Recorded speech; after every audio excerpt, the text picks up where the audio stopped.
Bismillahirrahmanirrahim. Assalamualaikum warahmatullahi wabarakatuh.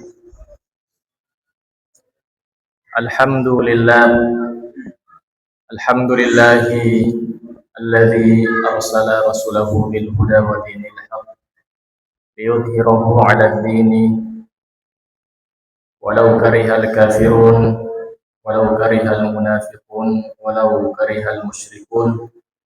وأشهد أن لا إله إلا الله وحده لا شريك له وأشهد أن سيدنا ومولانا محمد وعلى آله وصحبه ومن تبعهم بإحسان إلى يوم الدين أما بعد.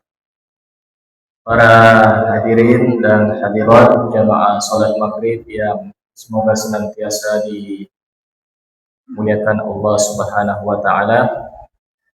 Pada kesempatan yang berbahagia ini, insya Allah kita akan melanjutkan pembahasan kitab dari Arba'in Nawawi, hadis-hadis yang telah dihimpun oleh Imam Nawawi, sebagaimana yang telah kita singgung dan sudah mulai pada bulan yang lalu, dan kita sudah menjelaskan beberapa pengantar, diantaranya menjelaskan tentang biografi ataupun riwayat hidup penulis kitab dan juga beberapa muqaddimah dari kitab ini. Baik, kita akan melanjutkan pada pembahasan berikutnya, yang mana beliau di sini menyebutkan bahwa amma ba'd faqad ruwina an Ali bin Abi Thalib wa Abdullah bin Mas'udin wa Mu'ad bin Jabal wa Abi Darda wa Bani Umar wa Bani Abbas wa Anas bin Malik wa Abi Hurairah wa Abi Sa'id Al-Khudri radhiyallahu anhum. Dan telah diriwayatkan dari banyak sahabat. Ada banyak sahabat di antara sahabat yang disebutkan oleh Imam Nawawi di sini, yaitu Ali bin Abi Thalib, kemudian Abdullah bin Mas'ud, Mu'adz bin Jabal, Abu Darda wa Ibnu Umar, kemudian Abdullah bin Abbas dan juga Anas bin Malik, serta Abu Hurairah dan Abi Sa'id Al-Khudri. Dari banyak riwayat atau dari banyak jalan dengan beragam redaksi, hadis, bahwasanya Rasulullah Shallallahu Alaihi Wasallam bersabda dalam sebuah hadis, man hafidha ala ummati arba'ina hadisan min amri diniha ba'athahu Allahu yaumal qiyamah fi zumratil fuqaha wal ulama. Siapa yang menghafal, siapa yang menghimpun menulis dari umatku 40 hadis dari urusan-urusan agamanya, maka Allah Subhanahu wa taala akan membangkitkan mereka itu yang menghafal 40 hadis di antara atau dari golongan-golongan para ulama dan juga fuqaha. Dan dalam riwayat lain, maksudnya dalam redaksi lain juga disebutkan Allah Subhanahu wa taala akan membangkitkan yaumil qiyamah sebagai faqih dan alim. Kalau faqih itu adalah orang-orang yang ahli, orang-orang yang pakar dalam hukum Islam. Sementara kalau alim adalah mereka yang bukan hanya faqih, tetapi juga memiliki wawasan yang luas, memiliki pengetahuan yang luas terkait dengan agama Islam ini, bukan hanya berkaitan dengan fikih, tetapi mungkin masalah-masalah yang berkaitan dengan fikih ataupun tauhid, aqidah, tafsir dan lain sebagainya. Dalam riwayat yang lain, Abu Darda, Rasulullah SAW mengatakan, kuntu lahu yaumal qiyamah syafi'an wa syahidan. Jadi siapa yang menghafal 40 hadis, maka Rasulullah SAW akan menjadi memberikan syafaat dan juga akan menjadi saksi bagi orang yang menghafal 40 hadis tersebut. Dan dalam riwayat Abdullah bin Mas'ud, jamaah sekalian, di sini diriwayatkan bahwa dikatakan udkhulu min ayyi babin syi'ta, udkhulu min ayyi abwabil jannati syi'ta, maka masuklah ke dalam surga dari pintu mana saja yang kamu kehendaki. Jadi kalau kita menghafal hadis 40 hadis dari masalah-masalah agama ini, maka diriwayatkan dalam hadis lain, masuklah ke dalam surga dari pintu mana saja yang kamu kehendaki. Namun jamaah sekalian, bahwa hadis yang kita sebutkan sebelumnya itu man hafidhu ala ummati arba'ina hadisan, siapa yang menghafal dari umatku 40 hadis, sebenarnya hadis itu telah disepakati di antara ahlu hadis atau orang-orang yang telah menguasai hadis, wattafaqal huffadhu ala annahu hadisun dhaif, bahwa hadis tersebut merupakan hadis yang dhaif atau hadis yang lemah. Jadi banyak jenis-jenis hadis. Kalau kita meninjau dari perspektif status hadis, itu ada hadis yang kuat, hadis yang sahih, kemudian ada juga hadis yang hasan, ada juga hadis yang dhaif. Hadis yang kita sebutkan itu bagian dari hadis yang dhaif atau hadis yang lemah, wa in kasrat turuq, meskipun banyak jalurnya. Jadi banyak riwayat-riwayat hadis yang menjelaskan motivasi untuk menghafal 40 hadis itu yang disebutkan oleh para ulama, namun semua itu yang disebutkan merupakan hadis yang lemah. Waqad sannafa ulama radhiyallahu anhum fi hadzal bab ma la yuhsa minal musannafat. Dan banyak ulama yang telah menuliskan hadis-hadis yang berkaitan dengan 40 hadis dari para ulama yang tidak bisa dihitung saking banyaknya. Banyak di antara mereka yang atas motivasi atau dasar motivasi siapa yang menghafal 40 hadis, banyak di antara mereka menulis kitab-kitab yang berkaitan dengan 40 hadis dari kalangan ulama. Kemudian Imam Nawawi di sini menyebutkan di antara yang dia ketahui pertama kali yang menyusun dan menghimpun tentang 40 hadis, yaitu Abdullah bin Mubarak. Ada namanya ulama Abdullah bin Mubarak. Kemudian Muhammad ibnu Aslam at-Tusi. Ada namanya juga Muhammad ibnu Aslam at-Tusi al-alim ar-Rabbani, seorang alim dan yang Rabbani. Summa Hasan bin Sufyan an-Nasai. Ada juga yang menghimpun 40 hadis, yaitu Al-Hasan ibnu Sufyan an-Nasai wa Abu Bakar al-Ajurri wa Abu Bakar Muhammad bin Ibrahim al-Asfahani wa Daraqutni, Imam Daraqutni yang juga memiliki kitab hadis, wal Hakim wa Abu Nuaim wa Abu Abdurrahman as-Sulami wa Abu Sa'id al-Malini wa Abu Usman as-Sabuni wa Abdullah bin Muhammad al-Ansari wa Abu Bakr al-Baihaqi wa khalaiqu la yusawna minal mutaqaddimin wal mutaakhirin. Dan banyak lagi ulama-ulama yang menyusun dan menghimpun kitab terkait dengan 40 hadis, baik itu dari ulama-ulama yang klasik ataupun ulama-ulama yang mutaakhirin, kontemporer yang datang belakangan. Jamaah sekalian yang dimuliakan Allah Subhanahu wa taala, kemudian Imam Nawawi di sini menyebutkan latar belakang tentang bagaimana beliau itu menulis hadis Arba'in Nawawi. Wa qad istakhartu Allah ta'ala jam'a arba'ina hadisan ibtida'at biha ula'il a'immah. Jadi pada dasarnya Imam Nawawi menulis 40 hadis yang dihimpun dalam kitab Arba'in Nawawi ini setelah dia beristikharah, meminta petunjuk dan taufik kepada Allah Subhanahu wa taala, dan juga atas motivasi yang sudah dilakukan atau yang sudah disusun oleh para ulama-ulama selain beliau dan juga para ulama-ulama ahli hadis. Wattafaqal ulama ala jawazil amal bil hadis dhaif fi fadailil a'mal.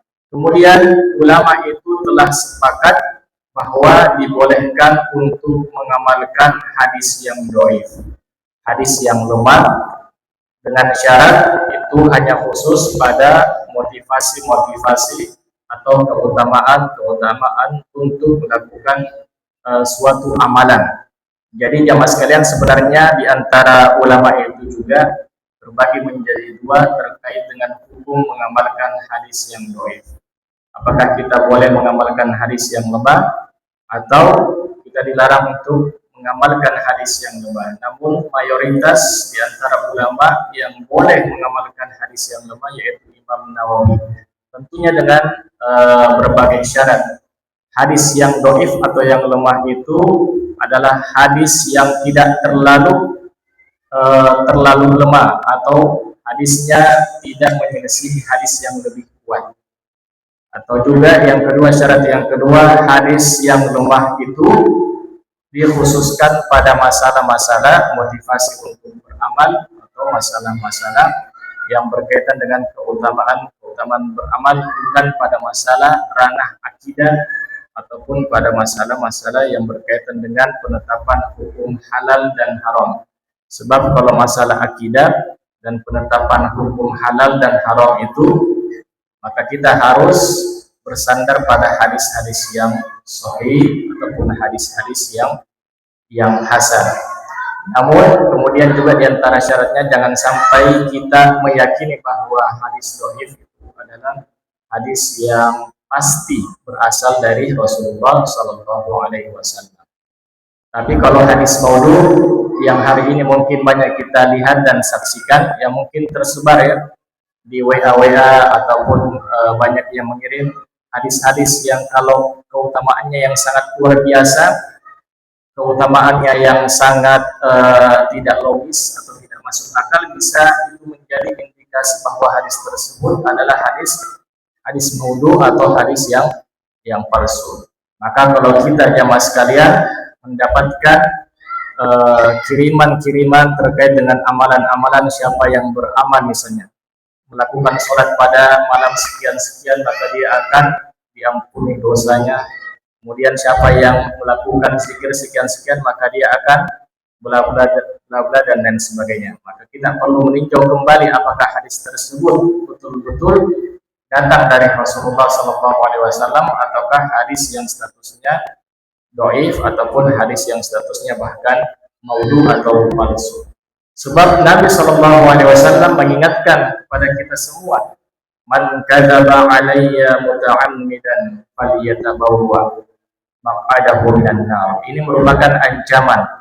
Siapa yang berdusta atas namaku, kata Rasulullah SAW, falyatabawwa maq'adahu minan nar. Dia akan mendapatkan ancaman, hendaknya dia menyiapkan kursinya di neraka. Na'udzubillah summa na'udzubillah.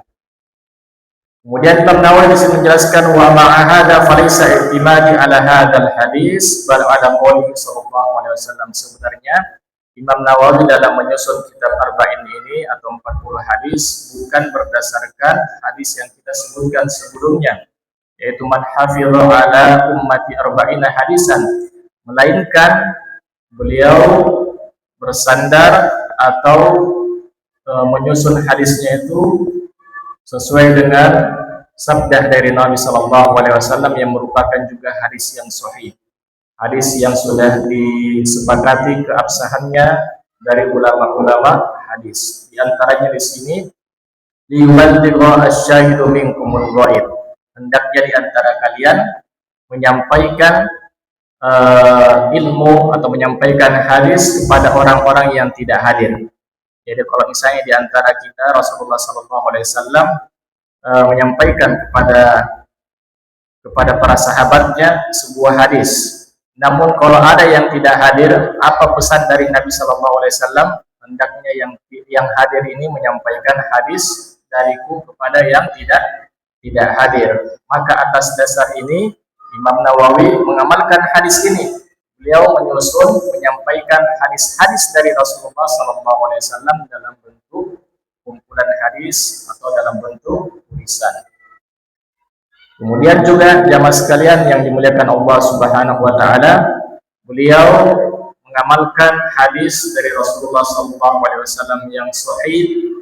Nadharallahu ra'an sami'a maqalati fawa'aha fa'addaha kama sami'aha.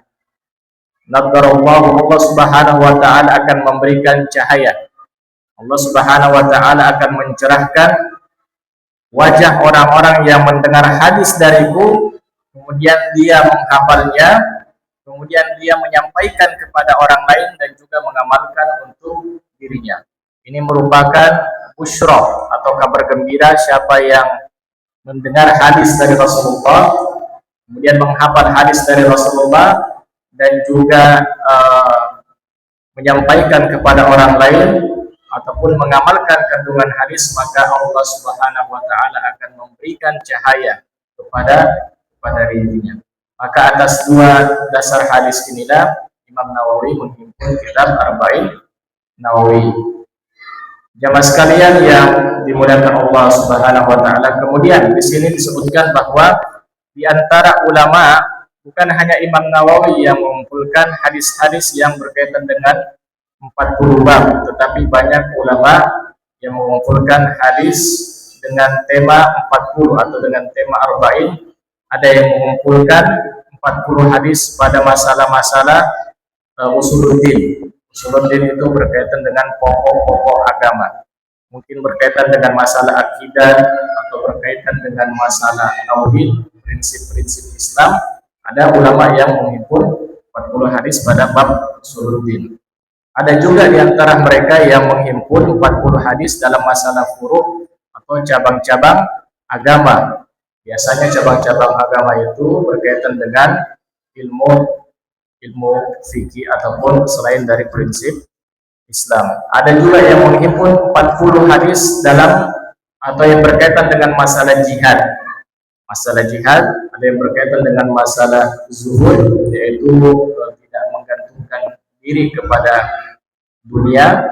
Ada juga yang menghimpun dalam masalah adab dan juga tentang tema khutbah-khutbah dari Rasulullah SAW. Semua mereka itu para ulama sesungguhnya menghimpun hadis-hadis tersebut dengan niat yang soleh, dengan niat yang baik untuk mengamalkan hadis yang disampaikan oleh Rasulullah SAW. Mungkin para ulama tidak bisa menyampaikan kepada keluarganya, kepada orang-orang terdekatnya atau orang-orang yang lahir setelahnya. Maka dari itu para ulama menyusun dalam bentuk tulisan atau menyusun dalam bentuk kitab agar apa yang ditulis itu bisa sampai kepada kita, bahkan jauh ke generasi-generasi mutaakhirin atau generasi-generasi yang datang setelahnya.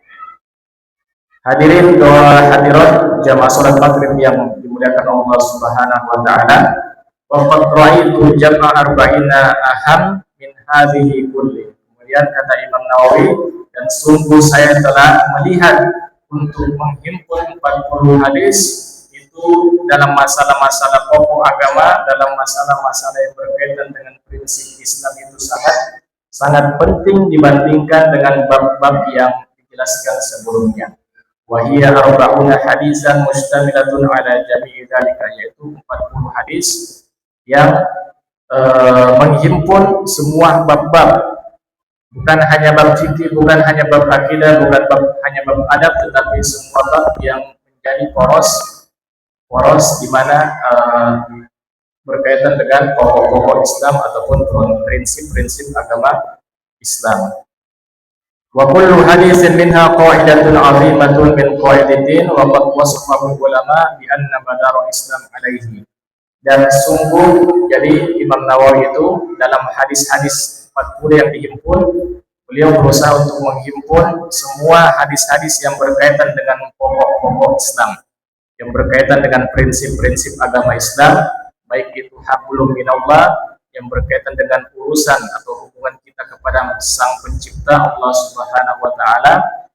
Kemudian hadis-hadis yang berkaitan dengan muamalah, dengan interaksi kita sesama manusia, ataupun hadis-hadis juga yang berkaitan dengan bagaimana interaksi kita dengan diri kita sendiri.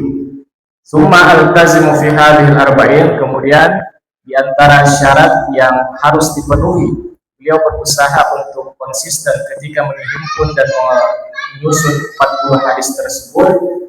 Dia menyusun atau menghimpun hadis-hadis yang sahih saja, hadis-hadis yang statusnya sahih, khususnya yang diambil atau dinukil dari dua kitab yang paling sahih. Apa dua kitab yang paling sahih setelah Al-Quran dan Sunnah, Bapak-bapak? Apa hadis yang paling sahih, yang paling otentik setelah Al-Quran? Kesepakatan ulama bahwa kitab yang paling sahih setelah Al-Quran di muka bumi ini yaitu kitab hadis yang ditulis oleh Sahih Al-Imam Bukhari. Jadi Imam Nawawi itu menyusun atau menghimpun 40 hadis yang hanya dinukil kebanyakan dari Sahih Imam Bukhari dan juga Sahih Muslim. Jadi ada 6 induk kitab hadis. Kalau kita ingin mau mempelajari hadis, maka 6 induk ini merupakan rujukan Ahlus Sunnah wal Jamaah. Karena sesungguhnya hadis itu adalah penjelasan terhadap apa yang terdapat di dalam Al-Quran. Ada namanya BM Adni. Jadi yang paling pertama setelah Al-Quran itu yang paling sahih hadis kitab Bukhari, kemudian Imam Muslim, kitab yang dikarang oleh Imam Muslim, kemudian Abu Daud, Sahih Sunan Abi Daud, kemudian Sunan At-Tirmidzi yang keempat, kemudian yang kelima Sunan An-Nasai, dan yang terakhir Sunan Ibnu Majah. Inilah yang disebut dengan Al-Kutubus Sittah atau kitab induk hadis yang 6 yang menjadi rujukan umat Islam khususnya Ahlus Sunnah wal Jamaah. Kenapa? Kemudian wa adkuruha mahdufatun asanid. Kemudian Imam Nawawi dalam menyusun kitab 40 ini beliau berusaha untuk menghapus atau menghilangkan sanad-sanadnya atau perawi-perawi. Yang dimaksud dengan perawi adalah orang yang menukil hadis dari Rasulullah Sallallahu Alaihi Wasallam, kemudian tabiin, kemudian tabiun tabiin sampai yang menyusun kitab tersebut. Namun Imam Nawawi di sini hanya menyebutkan setiap dari hadis yang dihimpun dalam kitabnya itu hanya menampilkan atau menyebutkan perawi dari kalangan sahabat saja. Adapun yang setelah sahabat atau perawi yang datang setelah sahabat, beliau tidak menyebutkannya untuk apa? Untuk memudahkan dihafal, agar hadis tersebut mudah untuk dihafal dan juga bermanfaat bagi orang-orang, agar bermanfaat bagi umat muslim secara umum. Kemudian summa usbiruha bi babin fi dabti khafin al-fadiyah. Kemudian dalam menyusun kitab ini Imam Nawawi juga terkadang menjelaskan kalimat-kalimat atau hal-hal yang perlu dijelaskan. Kalau ada kata-kata asing, ada kata-kata yang kurang jelas, maka di sini Imam Nawawi menjelaskan penjelasan terkait dengan kata tersebut. Kemudian paragraf terakhir, wa yanbaghi likulli raghibin fil akhirah an ya'rifa hadhihi al-ahadits. Maka hendaknya bagi setiap siapa yang rindu dan cinta akan akhirat, hendaknya mengetahui, mempelajari hadis-hadis yang terdapat di dalam Arba'in Nawawi, sebab dia menghimpun berbagai macam pokok-pokok agama yang tentunya adalah motivasi untuk melakukan kebaikan, ada motivasi untuk melakukan ketaatan, sehingga ketika kita menghafalkan dan mengamalkan hadis tersebut bisa motivasi kita untuk melakukan ketaatan dan juga kebaikan. Wa dzalika dhahirun liman tadabbarahu, dan itu sangat nampak dan sangat jelas bagi siapa yang berusaha merenungi, mentadabburi apa kandungan-kandungan dalam hadis-hadis tersebut. Kemudian Imam Nawawi yang terakhir, beliau berdoa kepada Allah Subhanahu wa taala, wa 'ala Allahi i'timadi wa ilaihi tafwidi wastinadi, dan hanya kepada Allah lah saya bersandar, kepada Allah Subhanahu wa taala saya bertawakal, walahul hamdu wan ni'mah, dan bagi Allah Subhanahu wa taala segala pujian dan nikmat, wa bihi taufiq wal ismah, dan hanya kepada Allah Subhanahu wa taala saya memohon taufik dan juga perlindungan. Inilah merupakan muqaddimah atau pengantar yang ditulis sendiri oleh pengarang kitab Arba'in Nawawi yang berkaitan dengan latar belakang kenapa beliau menulis dan menghimpun 40 hadis di dalam kitabnya. Kita sudah jelaskan pada pertemuan yang sebelumnya bahwa Imam Nawawi adalah imam yang sangat populer ya, sangat masyhur di kalangan kaum muslimin. Beliau bukan hanya menulis kitab yang berkaitan dengan hadis, tetapi beliau juga menulis kitab-kitab yang berkaitan dengan masalah fikih, masalah akhlak, adab, masalah doa dan lain sebagainya. Hadirin jamaah salat maghrib yang dimuliakan Allah Subhanahu wa taala. Selanjutnya kita masuk pada pembahasan hadis yang pertama. Hadis yang pertama di sini disebutkan innamal a'malu binniyat. Sudah hafal semua jadi? Jadi sudah populer, hadis ini sudah dihafalkan semuanya. Namun kita ingin sedikit melihat kandungan atau penjelasan yang dijelaskan oleh para ulama terkait dengan hadis ini. Hadis innamal a'malu binniyat. Saya bacakan dulu redaksi hadisnya. An Amiril Mu'minin Abi Hafsin Umar bin Khattab radhiyallahu anhu qala sami'tu Rasulullah sallallahu alaihi wasallam yaqul innamal a'malu binniyati wa innamal likulli imri'in ma nawa.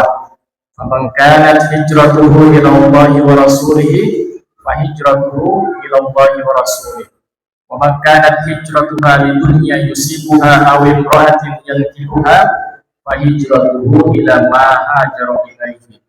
Rawahu Imam al-Muhadditsina Abu Abdillah Muhammad bin Ismail bin Ibrahim bin Mughirah bin Baradisbah al-Bukhari wa Abu Husain Muslim bin Hajjaj bin Muslim al-Bushairi an-Naisaburi fi sahihayhima alladaini huma asahul kutubil musannafah. Jadi hadis yang pertama ini jamaah sekalian yang dimuliakan Allah Subhanahu wa taala adalah hadis yang diriwayatkan oleh sahabat Amirul Mukminin Abi Hafs. Amirul Mukminin merupakan laqab yang diberikan kepada khalifah yang kedua yaitu Umar bin Khattab radhiyallahu anhu. Umar bin Khattab merupakan salah seorang sahabat dari Rasulullah sallallahu alaihi wasallam yang merupakan khalifah yang kedua setelah meninggalnya atau wafatnya sahabat Abu Bakar As-Siddiq radhiyallahu anhu. Beliau masuk Islam pada tahun ke-6 setelah diangkatnya Nabi Muhammad sallallahu alaihi wasallam menjadi seorang nabi. Dahulu Umar bin Khattab ini merupakan orang yang sangat benci dengan Islam, orang yang sangat memerangi Islam dan kaum muslimin. Beliau memiliki kedudukan sebelum masuk Islam karena beliau berasal dari suku Quraisy. Namun Rasulullah sallallahu alaihi wasallam pernah berdoa terkait dengan Umar bin Khattab ini.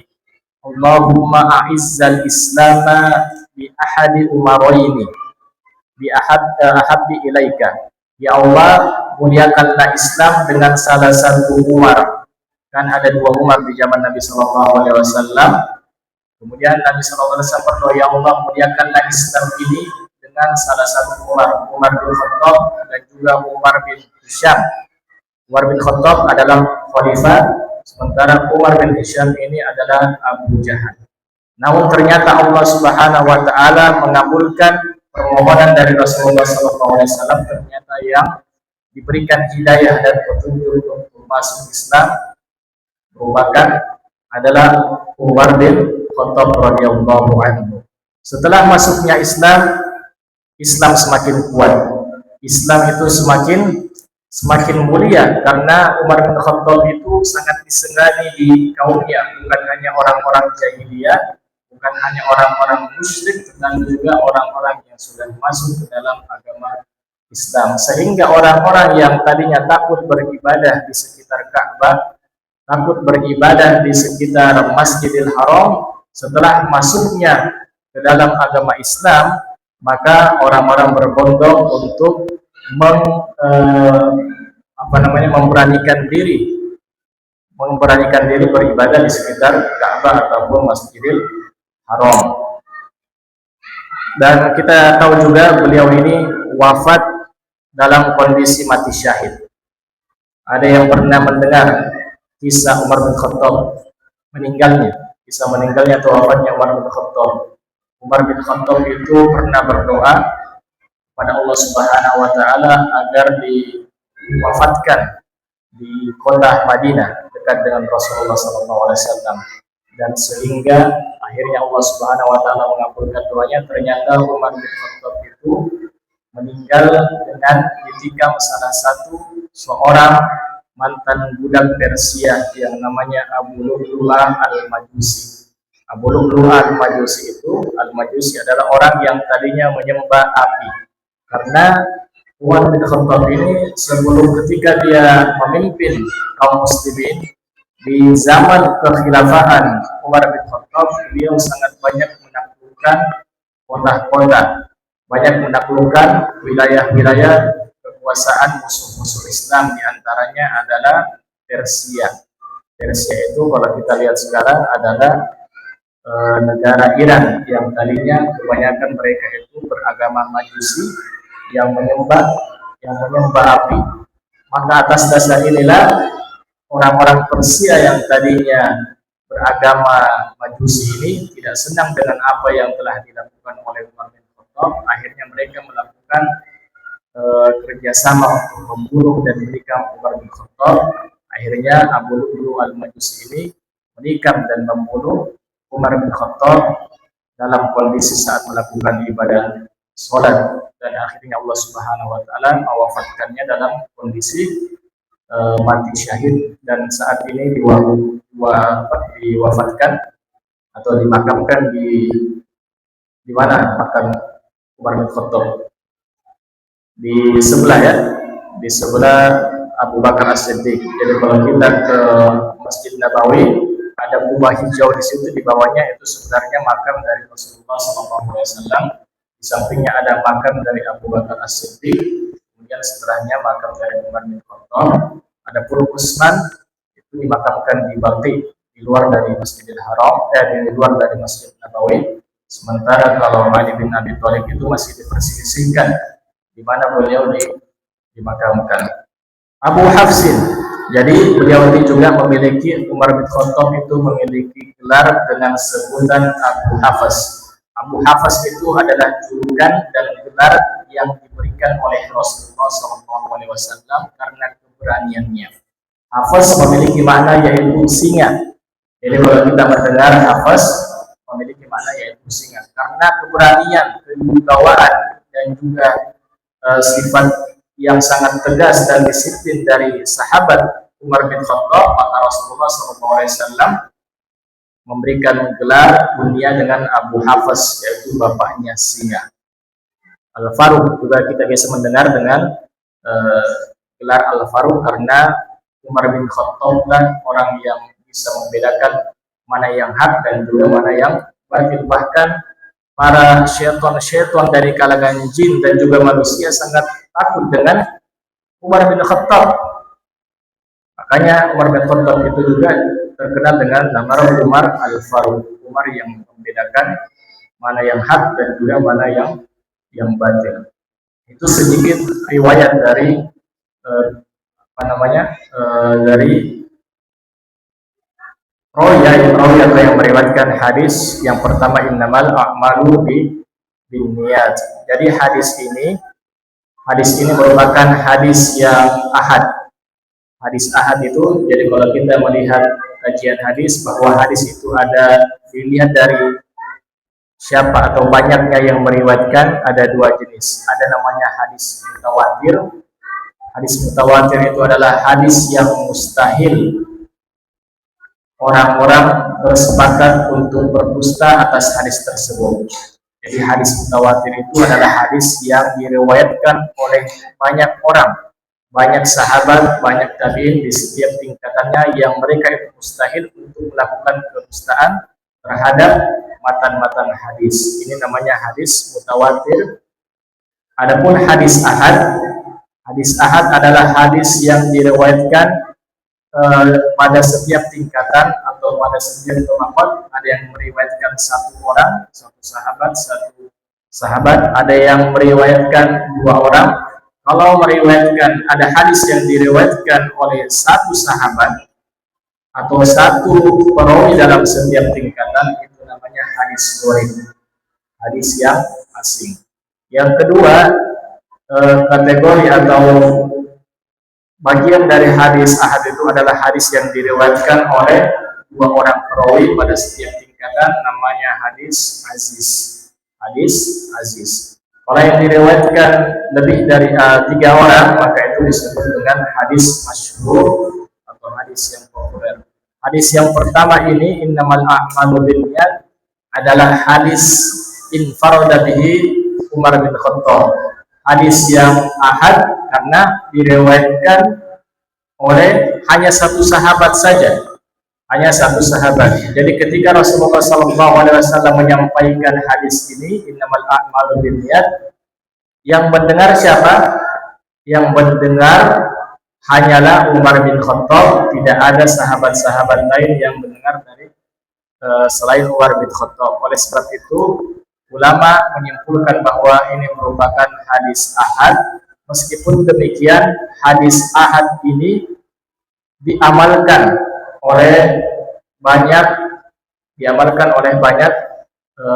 para perawi hadis yang datang setelahnya.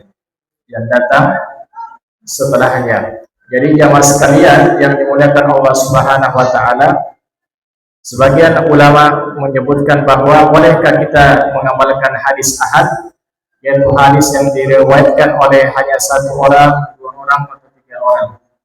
Boleh ya, kita boleh mengamalkan hadis ahad karena baik itu dalam masalah penetapan halal dan haram ataupun dalam masalah akidah, selama hadisnya itu adalah hadis yang sahih. Tidak seperti yang dikatakan sebagian orang bahwa kita tidak boleh mengamalkan hadis ahad dalam masalah akidah, karena ketika dalam masalah akidah, keyakinan itu adalah ilmu yang pasti, riwayatnya atau harus diriwayatkan oleh banyak orang, banyak perawi. Jangan sampai akidah atau keyakinan yang sampai kepada kita itu sifatnya masih asumsi atau dugaan, maka tidak boleh kita mengamalkan hadis yang sifatnya ahad. Namun pendapat yang kuat, kita boleh mengamalkan hadis yang ahad, termasuk hadis ini, meskipun hanya diriwayatkan oleh Umar bin Khattab pada tingkatan sahabat, tetapi hadis ini merupakan hadis yang sahih dan juga hadis yang telah diterima oleh umat Islam. Namun setelah itu banyak ulama-ulama juga yang mengamalkan atau yang meriwayatkan hadis ini. Sami'tu Rasulullah sallallahu alaihi wasallam yaqul. Kemudian kata Umar bin Khattab, saya mendengar. Jadi kata Umar bin Khattab, saya mendengar Rasulullah sallallahu alaihi wasallam bersabda. Artinya apa? Hadis ini adalah hadis yang didengar oleh Umar bin Khattab. Ada dua hadis, ada hadis yang sifatnya al-qauli, ada hadis yang sifatnya al-qauli. Kalau hadis al-qauli itu adalah apa yang diucapkan oleh Rasulullah sallallahu alaihi wasallam.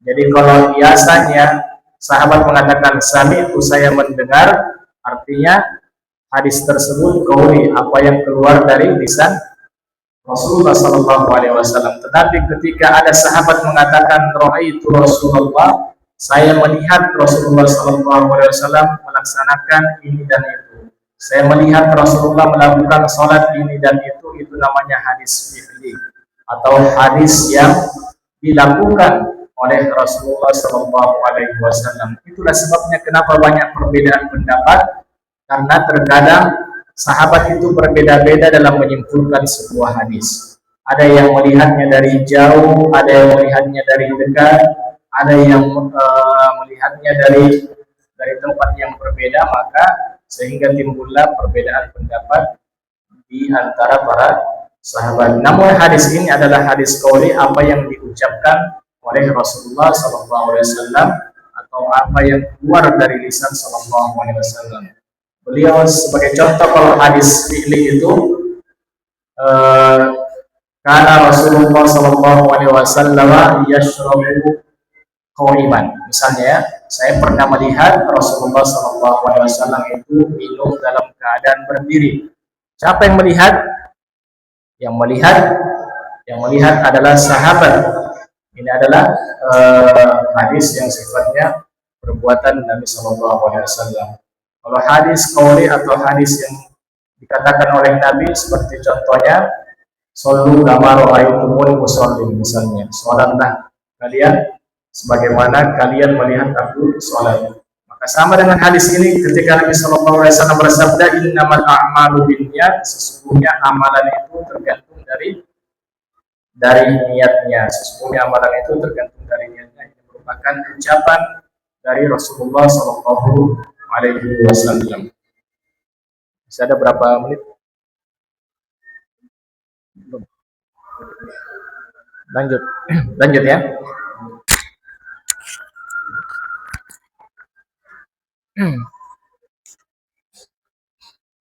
Baik. Innamal a'malu binniyat. Innama al-a'malu binniyat. Innama di sini jamaah sekalian memiliki makna al-hasr, untuk pembatasan. Innama di sini adalah untuk pembatasan, bahwa sesungguhnya amalan yang diterima itu, amalan yang makbul, yang dinilai berpahala di sisi Allah hanyalah amalan yang disertai dengan niat, sama seperti kalau kita mengatakan misalnya Zaidun qa'imun, misalnya Zaid itu sedang berdiri, tetapi kalau kita mengatakan innama Zaidun qa'im, hanya Zaid saja yang berdiri, nah itu menunjukkan adanya pembatasan. Kalau misalnya saya mengatakan di sini kepada jamaah sekalian innama Pak Latif, misalnya innama Pak Latif jalis, hanya Pak Latif saja yang duduk, sementara yang lain itu ada yang berdiri, ada yang bergerak dan lain sebagainya. Kalau hadis di sini innamal a'malu binniyat, innama di situ adalah hanyalah, menunjukkan pembatasan. Jadi amalan-amalan yang tidak diiringi, tidak diawali dengan niat, tidak diawali dengan keinginan, maka bisa saja amalan tersebut atau perbuatannya tidak bernilai di sisi Allah Subhanahu wa taala. Contoh dari dalam ayat lain disebutkan tentang asnaf atau golongan-golongan yang mendapatkan zakat. Innamas shadaqatu lil fuqara'i wal masakin. Disebutkan di dalam surat Taubah, sesungguhnya hanyalah yang berhak mendapatkan zakat itu dari 8 golongan ini. Artinya kalau di luar 8 golongan ini mereka tidak berhak mendapatkan zakat. Tidak berhak untuk mendapatkan zakat. Al-a'malu di sini maknanya adalah 3 makna ya. Al-a'malu, yang dimaksud al-a'malu yaitu amalan-amalan, baik itu amalan hati, ada juga amalan lisan, dan juga ada amalan anggota tubuh. Kalau amalan hati itu seperti apa, Bapak-bapak? Amalan hati, ya, berzikir, kemudian apalagi amalan syar'i yang dianjurkan, amalan hati yang dianjurkan apa saja? Tawakal, ya, rasa takut, rasa harap hanya kepada Allah, itu merupakan amalan-amalan hati. Itu juga butuh kita untuk awali dengan niat. Kalau kita takut, maka niatkan takut kita karena Allah Subhanahu wa taala. Ada amalan lisan, dan amalan lisan inilah amalan yang paling banyak menyebabkan seseorang itu masuk dan terjebak ke dalam jurang neraka, naudzubillah. Jadi amalan-amalan lisan seperti membaca Al-Qur'an, berzikir, kemudian beramar ma'ruf nahi mungkar, memerintahkan kepada yang baik, kemudian mencegah seseorang untuk melakukan perbuatan-perbuatan dosa, maksiat, itu juga merupakan bagian dari amalan lisan. Ada juga amalan anggota tubuh, apa yang dilakukan oleh tangan kita, apa yang dilakukan oleh kaki kita. Kita melangkahkan kaki ini ke masjid, itu bagian dari amalan anggota tubuh. Apa yang kita keluarkan, kita sedekahkan, Itu juga bagian dari amalan anggota tubuh. Apa yang kita berikan kepada orang lain berupa bantuan, berupa materi, berupa tenaga, itu semuanya merupakan amalan-amalan anggota tubuh. Maka di sini disebutkan innamal a'malu, amalan itu bukan hanya amalan batin saja, tetapi ada yang amalan lahiriah. Ada amalan lahiriah. Apa yang dimaksud innamal a'malu binniyat. Kemudian an-niyat. Apa yang dimaksud dengan niat? An-niyat disebutkan di sini al-qasdu wal iradah. Niat itu merupakan al-qasdu, yaitu maksud, wal iradah, dan juga kehendak. Adapun maknanya secara istilah, al-azmu ala fi'lil ibadah taqarruban ila Allah azza wa jalla, yaitu azam yang kuat, keinginan yang kuat untuk melakukan ibadah, untuk melakukan suatu perbuatan dengan niat untuk mendekatkan diri kepada Allah Subhanahu wa taala. Adapun tempat niat itu mahalluha fil qalbi. Mahalluha fil qalbi, niat itu tempatnya di hati. Maka apa hukumnya at-talaffuz bin niyah? Apa hukumnya kita melafadzkan niat? Insyaallah kita akan singgung pada pertemuan berikutnya. Jamaah sekalian yang dimuliakan Allah Subhanahu wa taala, mungkin kita cukupkan dulu sampai di sini. Jadi kita sudah membahas kalimat innamal a'malu binniyat. Selanjutnya kita pada pertemuan berikutnya insyaallah akan membahas tentang keutamaan urgensi niat seperti apa. Bagaimana kalau niat itu tercampur dengan sifat-sifat riya. Bagaimana ketika misalnya kita melakukan suatu amalan kemudian tiba-tiba muncul rasa riya. Nah, itu akan kita bahas pada pertemuan selanjutnya. Mungkin ini yang dapat kami sampaikan, kurang lebihnya mohon dimaafkan. Apabila ada kebenaran tentunya itu dari Allah Subhanahu wa taala. Apabila ada kata-kata yang kurang berkenan, tentunya itu datang dari diri kami sendiri. Wassallallahu ala nabiyina Muhammadin wa ala alihi washabbihi wasallam. Wa akhiru da'wana alhamdulillahi rabbil alamin. Wassalamu alaikum warahmatullahi wabarakatuh.